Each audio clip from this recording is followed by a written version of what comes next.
Hi friends, இதுக்கு முன்னாடி cutting video பார்த்தோம். இதை பார்க்கலன்னா அந்த கட்டிங் வீடியோ பார்த்துட்டு வந்து இந்த தைக்கிற வீடியோ பார்க்கலாம். இப்போ வந்து நம்ம வந்து தைக்கலாம்.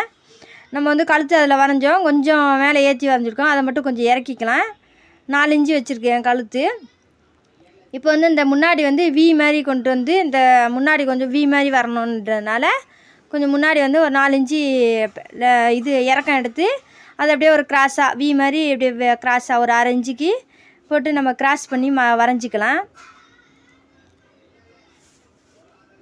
இப்போ வந்து அப்படியே நம்ம வந்து என்ன பண்ணலான்னா அதை அப்படியே நம்ம தைச்சிக்கலாம். அந்த அந்த நம்ம மார்க் பண்ண அளவுக்கு இப்போ வந்து நம்ம அதை தைக்கலாம். ஒரு கட்டு தையல் போட்டு நம்ம வந்து இப்போ வந்து அந்த அந்த எந்த இடத்துல மார்க் பண்ணி இந்த கழுத்தோட முடிவு இருக்குல்ல அந்த இடத்துக்கிட்ட நிறுத்திக்கணும். நிறுத்திட்டு இப்போ கட் பண்ணிவிட்டு இப்போ அப்படியே நம்ம இது கழுத்தை வெட்டிக்கலாம். பேக் பார்ட்டு கழுத்து, ஃப்ரண்ட் பார்ட்டு கழுத்தை இப்போ வெட்டிக்கலாம். இப்போ இந்த கழுத்தையும் வெட்டிக்கிட்டோம். இப்போ வந்து நம்ம அதை அப்படியே திருப்பினாக்கா நமக்கு ஒரு வி ஷேப்புக்கு கிடைக்கும். வி ஷேப்புக்கு கிடைக்கும். அது மாதிரி கொஞ்சம் நல்லாயிருக்கும். நார்மலாக ரவுண்டு கழுத்து வச்சு பண்ணாலும் பண்ணலாம். இது கொஞ்சம் அளவில் வந்து நமக்கு மாறுபடுறதுனால கொஞ்சம் அப்படியே பண்ணிருக்கேன். இப்போ வந்து நம்ம பட்டன் பட்டிக்கு விட்ட அளவை 4 இன்ச்சு விட்டோம். இந்த 4 இன்ச்சை நம்ம வந்து அதை தையல் போட்டுக்கலாம். அப்படியே இந்த ஓரத்துலேயே எச்சிலே போட்டுக்கலாம். தையல் தைக்கும் போது மட்டும் கொஞ்சம் சின்ன தையலாக வைங்க. கோட்டு தைக்கிறது போது மட்டும் கோட்டு தைக்கும் போது சின்ன தையலாக வச்சா தான் ஃபினிஷிங் கிடைக்கும், நல்ல ஃபினிஷிங் கிடைக்கும். இப்போ வந்து நம்ம அதை அப்படியே படிமான தையல் போட்டு அப்படியே கொண்டு வந்துட்டோம். இந்த வி மாதிரி ஷேப்புக்கு கொண்டு வந்துட்டோம். இப்போ வந்து இப்போ வச்சு பார்த்தாக்கா இந்த நம்ம பட்டன் பட்டி கட்டும் போது நம்ம வச்சு பார்த்தாக்கா அந்த இடத்துக்கிட்ட நமக்கு காலர் வந்துடும். இப்போ வந்து இது ஒரு வி மாதிரி ஷேப் கிடைக்கும். பிள்ளைங்களுக்கு கொஞ்சம் காற்று வசதிக்கலாம் கொஞ்சம் வி மாதிரி ஷேப்பு கிடைக்கும். இந்த மாதிரி அளவில் வந்து இப்படி தான் வந்துருக்குது. இந்த மாதிரி அளவில் வந்ததுனால நான் அப்படி பண்ணியிருக்கேன். இல்லைனா நான் நார்மலாகவே ரவுண்ட் நெக் வச்சு அப்படியே பட்டன் வச்சுருவேன். இப்போ காலர் வச்சுட்டு அதுக்கப்புறம் கீழே பட்டன் வச்சுருவேன். இப்போ இது இப்படி இருக்கிறதுனால இந்த மாதிரி பண்ணியிருக்கேன். நம்ம உள்ளே வந்து கட் பண்ணலாம் கிடையாது. அப்படியே நம்ம ஒரு டாட் மாதிரி பிடிச்சி நம்ம எப்படியும் ஜாக்கெட்டுக்கு டாட் பிடிக்கிற மாதிரி பிடிச்சி வச்சுருக்கோம், அவ்வளோதான். ரொம்ப குழப்பாமல் ஈஸியாக இருக்கும்ல, அதனால தான். பிகினராக இருந்தால் கூட ஈஸியாக செய்யலாம். அதனால் இப்போ வந்து நம்ம வந்து பேக்கெட்டு வைக்கலாம். கோட்டோட நம்ம வந்து ரைட் சைடு பக்கம் பேக்கெட் வச்சுக்கலாம். அதில் வந்து அளவு இடுப்பு பகுதியிலேருந்து ஆரம்பித்து நம்ம வந்து ஒரு சென்டரில் மார்க் பண்ணிக்கலாம். இப்போ அளவு மார்க் பண்ணிவிட்டு இப்போ வந்து நம்ம அதுக்கு மேலே வந்து உள்ள பேக்கெட்டுக்கு வைக்கிற துணியை வச்சு நம்ம அதில் மார்க் பண்ணி வரைஞ்சிக்கலாம். இப்போ நம்ம கீழே கோட்டில் வரைஞ்சதை மேலேயே வச்சு அப்படியே இதுக்கு மேலே ஒரு துணியை வச்சு தைக்கிறோம். அப்படியே வந்து நம்ம ஒரு 4 இன்ச்சு கேப்புக்கு நம்ம இந்த பக்கம் 4 இன்ச்சு அந்த பக்கம் 4 இன்ச்சு கேப்பு விட்டு நம்ம தைச்சிக்கிறோம். 5 இன்ச்சு வச்சுக்கிறோம். அந்த பேக்கெட்டோட கை உள்ளே போகிற இடம் வந்து 5 இன்ச்சு வச்சுருக்கோம். இப்போ வந்து அதை சுற்றி ஒரு பாக்ஸ் மாதிரி தைச்சாச்சு. தைச்சிக்கிட்டு இப்போ வெளில வந்துடலாம். இப்போ வெளில வந்துட்டு நம்ம கட் பண்ணிக்கலாம். அந்த தையலில் படாமல் கட் பண்ணணும். நல்லா 1க்கு 2 வாட்டி பாக்கெட்லாம் கரெக்டாக இறக்கத்தில் வச்சுருக்கோமான்னு பார்த்துக்கிட்டு நீங்கள் தைக்கும் போது. சின்ன பிள்ளைங்களுன்னா கொஞ்சம் கோட்டு இறக்கம் கம்மியாக இருக்கும், அந்த மாதிரிலாம் இருக்கும்ல. எப்பொழுதுமே நம்ம அந்த முண்டாலேருந்து நம்ம ஹைட்டு எடுக்கிற இடத்துட்டேருந்து நம்ம இடுப்பு உயரத்தை எடுத்துக்கலாம். அந்த இடுப்பு உயரத்தில் கரெக்டாக நம்ம பாக்கெட்டை எங்கே வைக்கணும்னு நினைக்கிறோமோ அந்த இடத்துல வச்சுக்கலாம். இப்போ வந்து இது இப்படி வச்சாச்சு. இதை நல்லா மடிச்சுட்டு நல்லா அயன் பண்ணாலும் அயன் பண்ணிக்கலாம். நான் இப்போ அயன் பண்ணலை. அப்படியே வந்து நம்ம இந்த இடத்துல வந்து ஒரு அப்படியே அந்த சைடில் தையல் போட்டுக்கலாம். அந்த பிசுறு வரும்ல அந்த இடத்துக்கிட்ட நீங்கள் தைக்கும் போது உங்களுக்கே தெரியும், அந்த வரும். அந்த தூக்கிட்டு பார்த்தீங்கன்னா அந்த பிசுறு வரும். அதை ஒரு தையல் போட்டால் ஸ்டிப்பாக ஆறிடும். 2 பக்கமும் அந்த மாதிரி போட்டுக்கலாம். போட்டுக்கிட்டு இப்போ வந்து சுற்றி மேலே வந்து ஒரு படிமான தையல் போட்டுக்கலாம். நல்லா கரெக்டாக மடிப்பை எடுத்து வச்சு கரெக்டாக ஒன்று போல் வர மாதிரி ஒரு படிமான தையல் போட்டுக்கலாம்.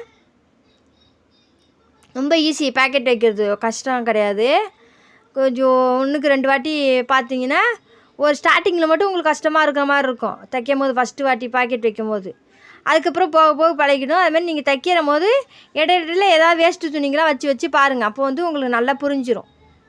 இப்போ வந்து நம்ம துணி பார்த்ததுனால ஜாயின் போட்டிருக்கோம். அந்த ஜாயின் போட்டதில் நம்ம ஒரு பீஸ் மாதிரி ஒரு 1.5 இன்ச்சு 2 இன்ச்சுக்கு பீஸ் மாதிரி எடுத்து அந்த பாக்கெட்டை ஓப்பனை மறைக்கிற மாதிரி, அந்த கேப் இல்லாமல் மறைக்கிற மாதிரி அப்படி வைக்கும் போது வந்து நமக்கு வந்து ஒரு நல்ல ஃபினிஷிங் கிடைக்கும்.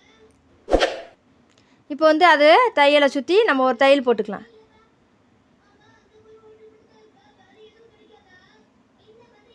நம்ம பொடி தையல் வைக்கிறதுனால தெரியாது, அதனால் பொடி தையல் வச்சுக்கிங்க. அப்போ வந்து நமக்கு கோட்டுக்கு ஃபினிஷிங் நல்லா கிடைக்கும். இது அப்படியே வந்து நம்ம கோட்டு உள்ள பாக்கெட்டுக்கு துணி நிறையா இருக்கும்போது நம்ம அப்படியே உள்ளுக்கே கொஞ்சம் மடித்து விட்டுக்கலாம். பாக்கெட்டில் துணி கம்மியாக இருக்கும்போது நம்ம இந்த மாதிரி பண்ணிக்கலாம். கொஞ்சம் துண்டு கிடக்கும்ல, அந்த துண்டை வெட்டி இப்படி வச்சுக்கலாம். இப்போ வந்து நம்ம அப்படியே பாக்கெட்டை 2ஆக துணி வச்சுருக்கோம். அந்த 2ஆக வெட்டாமல் அப்படியே லென்த்தாகவே வச்சுருக்கோம். அந்த லென்த்தை வந்து அப்படியே 2ஆக மடித்து அப்படியே உள் சைடாக நம்ம தையல் போட்டுக்கலாம். அவ்வளோதான் நம்ம பாக்கெட்டோட வேலை. ரொம்ப ஈஸி, கஷ்டம்லாம் இல்லை. இப்போ வந்து அப்படியே சுற்றி நம்ம தைச்சிக்க வேண்டியதான். இந்த சைடு நம்ம தைக்க தேவையில்லை, இருந்தாலும் நான் ஒரு தையல் போட்டுக்கிறேன், படிமான தையல் மாதிரி. இப்போ வந்து அப்படியே ஒரு 4 இன்ச்சு கேப்லேயே நம்ம அழகாக ஒரு 1க்கு 2 தையலோ ஒரு தையலோ போட்டு நம்ம பேக்கெட்டை ஃபினிஷ் பண்ணிக்கலாம். அவ்வளோதான், பேக்கெட்டோட வேலை முடிஞ்சிடுச்சு. ரொம்ப ஈஸி. இந்தவங்க அழகாக இந்த பென்சில் போடுற அளவுக்கு கேப் இருக்குது. நல்லா கொஞ்சம் ஹைட்டாக வேணாலும் ஹைட்டாக போட்டுக்கலாம். நார்மலாக ஒரு பென்சில் போடுற அளவுக்கு மட்டும்தான் வச்சுருக்கேன். இவ்வளோ தான் வச்சுருக்கேன் பேக்கெட்டோட அளவு. அது நம்மளோட சாய்ஸ் தான். ஒரு 6 இன்ச்சு 5 இன்ச்சு அந்த மாதிரி வச்சுக்கலாம் பேக்கெட்டோட. இப்போ வந்து நம்ம ஃப்ரண்ட் பார்ட்டு முடிச்சிட்டோம். அடுத்து பேக் பார்ட்டில் ஷோல்டர் ஜாயின் பண்ணிக்கலாம். முதல்ல வந்து ஷோல்டரை வந்து வச்சு ஒரு கட்டு தையல் போட்டு நம்ம வந்து தைச்சிக்கலாம். அதுக்கப்புறம் அப்படியே நம்ம வந்து பேக் பார்த்த மாதிரி போடணும். அந்த ஷோல்டரு அந்த பிசுறு உள்ளே வந்து பேக் பார்த்த மாதிரி போய் அப்படியே ஒரு 2 தையல் படிமான தையல் போட்டுக்கலாம். ஃபஸ்ட்டு ஒரு தையல் படிமான தையல், அதுக்கப்புறம் ஒரு 4 இன்ச்சு கேப்பில் இன்னொரு படிமான தையல் போட்டாக்கா கொஞ்சம் ஃபினிஷிங்காக இருக்கும். பிசுறு வந்து ரொம்ப வராது. ஓவர்லாக் இல்லாதவங்க இந்த மாதிரி பண்ணிக்கலாம். இப்போ வந்து அந்த பக்கம் ஷோல்டரையும் நம்ம ஜாயின் பண்ணியாச்சு. அவ்வளோதான், இதோட வேலை முடிஞ்சிச்சு.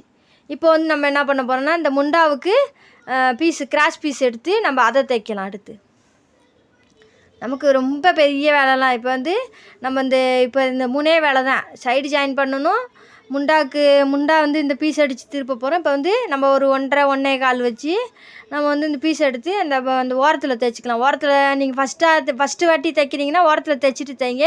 அப்படின்னா ஸ்ட்ரைட்டாக பீஸை கொண்டு போய் அதில் வச்சு அப்படியே தைச்சி நம்ம மடிச்சிக்கலாம்.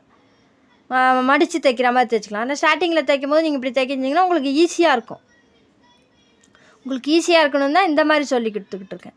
இப்போ வந்து நம்ம வந்து இப்போ அந்த முண்டாவில் வச்சு நம்ம வந்து அப்படி தைச்சிக்கிட்டே வரலாம். ஒரு 4 இன்ச்சு கேப்லேயே அப்படியே தைச்சிக்கிட்டே வரலாம். ரொம்பவும் பெருசாக தைக்காமல் ஒரு 4 இன்ச்சு கேப்லேயே தைச்சிக்கிட்டே வந்துட்டு இப்போ வந்து நம்ம அங்கங்கே ஒரு கட் கொடுத்துக்கலாம். அப்போ கட்டு கொடுக்கும் போது நமக்கு வந்து சுருக்கம் இல்லாமல் திரும்பும். இல்லைன்னா திருகி திரும்புகிற மாதிரி இருக்கும். அந்த மாதிரி இல்லாமல் இருக்கும். இப்போ வந்து நம்ம அடுத்தோட அப்படியே ஒரு மடிப்பு மடித்து அப்படியே தைச்சிக்கலாம். ஒரு மடிப்பு மடித்து ஒரு 4 இன்ச்சு கேப்பில் நம்ம தைச்சிக்கிட்டே வரலாம். அவ்வளோதான், நம்மளோட முண்டாவோட சைடு வேலை முடிஞ்சிடுச்சு.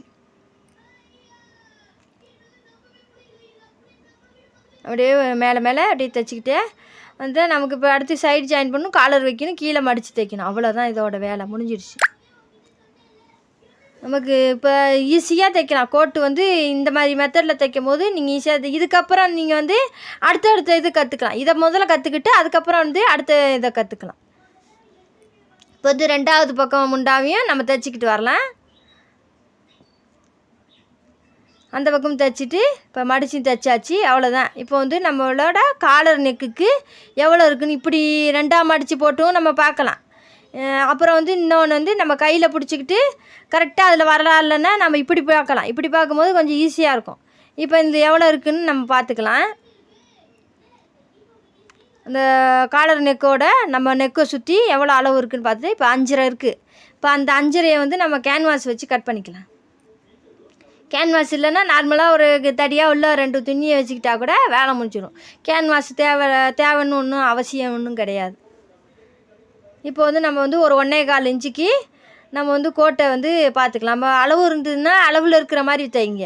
இப்போ அளவு கோட்டு கொடுத்துருக்காங்க அப்படின்னா நம்ம வந்து அதில் வந்து பார்த்துக்கலாம் எவ்வளோ இருக்குன்னு. இப்போ 1.25 இன்ச்சு இருக்குது. அந்த 1.25 நம்ம வந்து இப்போ வந்து அப்படியே நம்ம காலர் நெக்காக வரைய போகிறோம். இந்த கேன்வாஸில் வரைஞ்சிக்கலாம். இப்போ வந்து நம்ம ஒரு ஸ்கேலை வச்சு 1.25 இன்ச்சுக்கு நம்ம மார்க் பண்ணிக்கிட்டோம். மார்க் பண்ணிக்கிட்டு கோடு போட்டுக்கலாம். நல்லா ஒரு அழுத்தமாக பேனா வச்சு ஒரு கோடு போட்டுக்கிட்டு இப்போ வந்து நம்ம வந்து இந்த கார்னரில் வந்து ஒரு ரவுண்ட் ஷேப்பு கொண்டு வரணும். அப்படியே கொஞ்சம் ரவுண்டாக வேணால் ரவுண்டாக வச்சுக்கலாம். நமக்கு மேக்ஸிமம் வந்து காலர் நெக்கில் ரவுண்டாக தான் வரும். இப்போ இந்த வந்து நம்ம வரைஞ்சி அதை வெட்டிக்கலாம். அவ்வளோதான், நம்ம ஈஸி. நம்ம வந்து இந்த கேன்வாஸ் வாங்கும் போது மட்டும் கொஞ்சம் திக்கான கேன்வாஸாக வாங்கிக்கிங்க. ஏன்னா 2 விதமாக இருக்கும். விலை கம்மியில் ஒன்று இருக்கும், விலை அதிகத்தில் ஒன்று இருக்கும். அது மாதிரி அதை பார்த்து மட்டும் வாங்கிக்கிங்க. பார்த்து வாங்கும்போது நம்ம நார்மலாக எல்லாத்துக்குமே யூஸ் பண்ணிக்கலாம். இப்போ அந்த காலருக்கு அந்த இதை தான் வச்சுருக்கேன். இல்லை கேன்வாஸ் காலர்னு கேட்டிங்கன்னா அதுவும் தருவாங்க. கேன்வாஸு காலர் தைக்கிறதுக்குன்னு கேட்டாலே தருவாங்க. அந்த மாதிரி கட் பண்ணி இது வச்சுக்கலாம். இப்போ வந்து நம்ம வந்து அயன்லாம் பண்ணலை, அயன் பண்ணாமலே தான் வெட்டுறோம். அயன் பண்ணாலும் பண்ணிக்கலாம். இப்போ வந்து நம்ம 4 இன்ச்சு கேப்புக்கு இப்படி தையல் போட்டுக்கிட்டே வரலாம். குட்டம் போட வேணால் 4 இன்ச்சு கேப்பில் கரெக்டாக போடுங்க. அந்த கிரேட் அளவுக்கு கரெக்டாக கேப் இருக்கணும். அப்போ தான் ஒரு நல்ல ஃபினிஷிங் கிடைக்கும் தைக்கும் போது. இப்போ வந்து அந்த பிசுரை மடித்து ஒரு பக்கம் பிசுரை மடித்து அடித்தாச்சு. இப்போ அது அப்படியே 2ஆக போட்டு நம்ம இப்படி ஒத்தையிலே பீஸ் வந்துச்சுன்னா பரவாயில்ல. இந்த இடையில மட்டும் ஜாயிண்ட் வராமல் பார்த்துக்கிட்டா நல்லாயிருக்கும். ஏன்னா துணி பார்த்ததுனால நான் ஜாயிண்ட் போட்டிருக்கேன். இப்போ வந்து அப்படியே இந்த கேன்வாஸு மேலே இல்லாமல் அப்படியே நம்ம கேன்வாஸ் ஓரத்துலேயே தைச்சிக்கிட்டே வரலாம். கேன்வாஸ் ஓரத்துலேயே அப்படி தைச்சிக்கிட்டே வரலாம். கேன்வாஸ் இல்லைன்னா அப்படியே ஒரு துணியை இதே மாதிரி இப்போ கேன்வாஸை வெட்டின மாதிரியே ஒரு துணியை வச்சு வெட்டிட்டு அதுக்கப்புறம் நீங்கள் இந்த மாதிரி தைங்க. நான்லாம் ஸ்டார்டிங்கில் தைக்கும் போது என்கிட்ட கேன்வாஸெல்லாம் நான் அந்த அளவுக்குலாம் எனக்கு வாங்க தெரியாது. அந்த என்ன இதை வாங்கி என்ன பண்ணுறதுன்னு தெரியாது. அப்போல்லாம் நான் வந்து துணியை தான் வெட்டிக்கிட்டு இருந்தேன். நாளாக தான் நம்ம ஒரு அனுபவம் வந்து கேன்வாஸ் வச்சு தைச்சா நல்லாயிருக்குன்னு வாங்குறது, அவ்வளோதான். இப்போ வந்து நம்ம வந்து அந்த கீழே மடித்து தைக்கிறதுக்கான அளவுக்கு வச்சு நம்ம காலரை அந்த கழுத்தோடு ஜாயின் பண்ணணும்ல, அந்த அளவுக்கு மட்டும் ஒரு 4 இன்ச்சு கேப்பில் விட்டுட்டு நம்ம வந்து மிச்சம் பேலன்ஸ் இருக்கிற துணியை வெட்டிடலாம். அவ்வளோதான். இப்போ வந்து நம்ம வந்து அப்படியே நம்ம பரட்டிக்கலாம். கேன்வாஸை அப்படியே பரட்டிக்கலாம். இந்த ரவுண்ட் ஷேப்புக்கு ஒரு 4 இன்ச்சு கேப் விட்டு அப்படியே ரவுண்டாக வெட்டிக்கலாம். வெட்டிக்கிட்டு அங்கங்கே நம்ம ஒரு கட் போட்டுக்கிட்டாக்கா திரும்பும் போது நல்லா வசதியாக இருக்கும். இல்லைன்னா வந்து அப்படியே க்ரிப்பாக இருக்கிற மாதிரி இருக்கும். ஏன்னா துணி வந்து திக்காக தானே இருக்கும், அதனால் க்ரிப்பாக இருக்கிற மாதிரி இருக்கும். அங்கங்கே ஒரு கட் போட்டிங்கன்னா அழகாக திரும்பிக்கும். நம்மளுக்கு தெரியாதுன்னு எதுவுமே இல்லை, எல்லாமே போக கற்றுக்கலாம். தையலில் வந்து நீங்கள் தையலை பற்றியே நினச்சிக்கிட்டு தையலே கொஞ்சம் அப்படியே நுணுக்கமாக கற்றுக்கிட்டே இருந்தீங்கன்னா நல்லா தைக்க ஆரம்பிச்சிடலாம் நல்லாவே.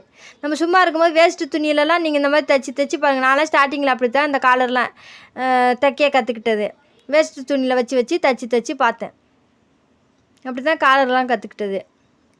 இப்போ வந்து நம்ம அப்படியே சுற்றி இந்த கரெக்டாக ஈவனாக 2 துணி இழுத்து விட்டு நம்ம ஒரு படிமான தையல் போட்டுக்கலாம் கோட்டில். இப்போ வந்து அப்படியே 2ஆக மடித்து நம்ம வந்து சென்ட்ரு மார்க் பண்ணி வச்சுக்கலாம். சென்ட்ரு மார்க் பண்ணி வச்சுக்கிட்டாக்கா நம்ம கழுத்தை கொண்டு போய் நம்ம கழுத்தோட வந்து இந்த காலரை அட்டாச் பண்ணும் போது ஈஸியாக இருக்கும். அளவுகள் மாறாத அளவுக்கு இருக்கும். இப்போ இதுலேயும் இந்த கழுத்தை சுற்றி நம்ம 2ஆக மடித்து அதுலேயும் சென்ட்ரு மார்க் பண்ணிக்கிட்டோம். சென்ட்ரு மார்க் பண்ணிக்கிங்க. இப்போ வந்து ராங் சைடு போட்டுக்கலாம். துணியை ராங் சைடு போட்டுக்கிட்டு இப்போ இந்த ராங் பக்கம் தான் வைக்கணும். நம்ம வைக்கும் போது கெட்ட பக்கம் தான் வைக்கணும். கெட்ட பக்கம் வச்சு அப்படி நல்ல பக்கம் திருப்ப போகிறோம். மாற்றி வச்சிடக்கூடாது, பார்த்துக்குங்க.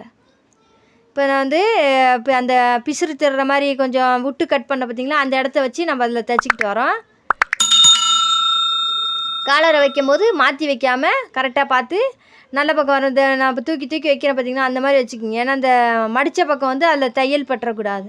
அதில் கொஞ்சம் தூக்கி விட்டுக்கிட்டு கரெக்டாக வச்சு அப்படியே நம்ம எவ்வளோ அளவு விட்டோமோ அந்த அளவுக்கு காலரை அப்படி தைச்சிக்கிட்டே வரலாம். இப்போ வந்து நம்ம சென்டர் மார்க் வருதான்னு செக் பண்ணிக்கணும். கரெக்டாக 2ம் ஒரே இடத்துல வந்ததுன்னா காலர் கரெக்டாக இருக்குன்னு அர்த்தம். அந்த 2ம் ஒரே இடத்துல வரலன்னா காலரை உடனே நம்ம பிரிச்சுட்டு அது சரி பார்த்துக்கணும் எப்படி இருக்குன்னு. நான் அதெல்லாம் உங்களுக்கு அடுத்தடுத்த வீடியோவில் சொல்கிறேன். எப்படி இது ஒன்று பெருசாகிடுச்சுன்னா இல்லை ஒன்று சின்னதாகிடுச்சுன்னா என்ன பண்ணுறதுன்னு. இப்போ வந்து நம்ம அங்கங்கே ஒரு கட் போட்டு அப்படியே நம்ம வந்து அப்படியே இந்த பிசுரை மூடி அப்படியே இந்த தைச்சிக்கிட்டே வரலாம். நம்ம ஸ்டார்டிங்கில் போட்டோம் பார்த்திங்களா ஒரு மடித்து ஒரு தையல், அதுக்கு ஓரத்துலேயே வரும் இந்த தையல். பிசுறு உள்ளே போகிற மாதிரி வச்சுக்கணும், வெளில வராமல். அதுமாதிரி இந்த பக்கம் பாருங்க 2 தையலும் 4 இன்ச்சு கேப்லேயே தான் வருது. இது ரொம்ப டார்க்காக இருக்கிறதுனால கேமராவில் வந்து அவ்வளோவா தெரிய மாட்டேங்குது. இப்போ வந்து நம்ம வந்து அப்படியே தைச்சிக்கிட்டே வரலாம். அவ்வளோதான், நம்மளோட கோட்டோட ஃபினிஷிங்கு நெருங்கிட்டோம். இப்போ ஒரு கட்டு தையலை போட்டு பிசுறுலாம் உள்ளே போகிற மாதிரி ஃபினிஷிங்காக நம்ம அழகாக வந்துடுச்சு பாருங்கள். இப்போ வந்து நம்ம வந்து கீழே வந்து மடித்து தைச்சிக்கலாம். கீழே வந்து மடித்து தைக்கும் போது கரெக்டாக அந்த பட்டன் பட்டி வச்சுருக்கோம் பார்த்திங்களா, அது 2ம் ஒரே அளவுக்கு பார்த்துக்கணும். அப் அண்ட் டவுன் வராமல் பார்த்துக்குங்க. ஸ்டார்டிங்கில் நம்ம ஒவ்வொன்றையும் பார்த்துக்கிட்டாக்கா பிரிக்கிற வேலை, ஏன்னா பொடி தையல் போட்டிருக்கோம், அப்பப்போ பிரித்து எடுக்கிறது ரொம்ப கஷ்டமாயிடும். அதனால் வந்து பார்க்கும் போதே நல்லா கொஞ்சம் பார்த்து தைங்க. கொஞ்சம் 2த்தையும் பார்த்து அப் அண்ட் டவுன் இல்லாமல் பார்த்து தைச்சிக்கிங்க. இப்போ வந்து நான் ரெண்டுத்தையும் ஒரே அளவுக்கு இந்த பக்கம் பட்டன் பட்டியும் வச்சாச்சு, இந்த பக்கம் காஜா பட்டனையும் ரெண்டும் ஒரே அளவுக்கு கீழே மடித்து தைச்சாச்சு. நம்ம அளவு விட்டு தான் நம்ம மார்க் பண்ணோம். ஏன்னா நம்ம தைக்கும் போது சின்ன சின்ன மாறுபடும் போது லைட்டாக ஒரு புள்ளி அளவுக்கு கூட கொஞ்சம் எக்ஸ்ட்ரா ஆயிடுச்சுனாலும் நமக்கு அது வேலை தானே, அடுத்து பிரித்து அதை சரி பண்ணணும்ல. அதனால் வந்து கொஞ்சம் ஸ்டார்டிங்லேயே பார்த்துட்டா நம்ம அந்த வேலையெல்லாம் அவாய்ட் பண்ணிடலாம்.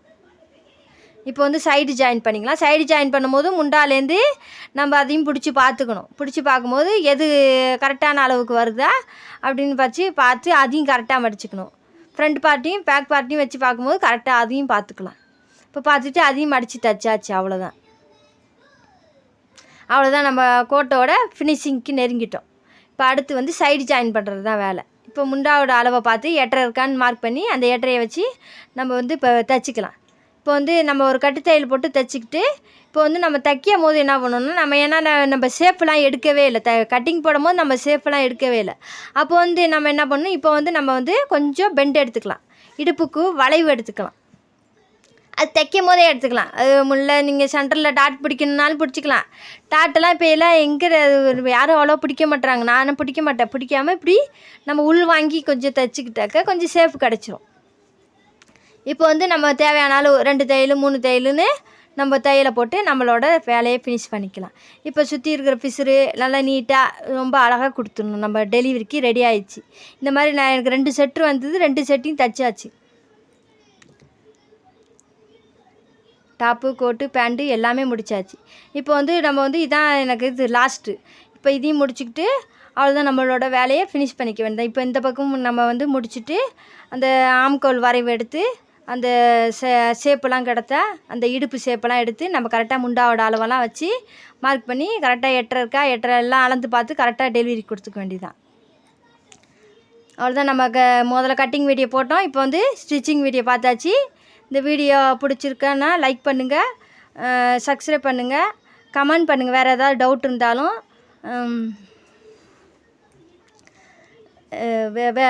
வேறு ஏதாவது சொல்லணுன்னாலும் எனக்கு கமெண்டில் சொல்லுங்கள். நான் அடுத்த வீடியோவில் அதை நல்லா சொல்ல முயற்சி பண்ணுறேன்.